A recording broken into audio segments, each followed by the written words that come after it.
পরিবারের সদস্য একজন যদি মানে পরিবারের সাথে অ্যাসোসিয়েটেড থাকে, চট করে একজনকে নিয়ে ফ্যামিলি থেকে সেপারেট করতে পারবে না। ডিটেইনের এখানে অনেক রেস্ট্রিকশন রয়েছে, এগুলি অনেক সেনসিটিভ ইস্যু। বেইলে রিলিজ করতে হবে। একজনকে ধরে নিয়ে গেল। একজন আইনজীবী হিসেবে আপনি কখন অ্যাক্সেস পাবেন বা একজন আইনজীবীর সাথে সে কিভাবে যোগাযোগ করবে? এটা আসলে যাকে নিয়ে গেছে সেই একমাত্র বুঝতে পারবে।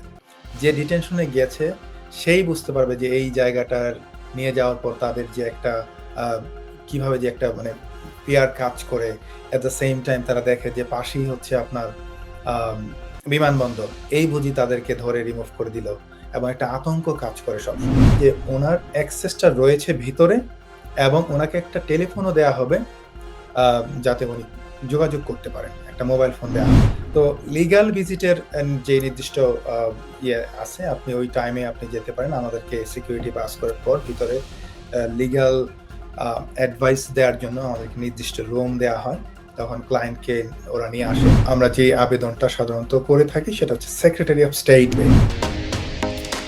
Stonebridge Legal Solutions Limited, your trusted immigration partner.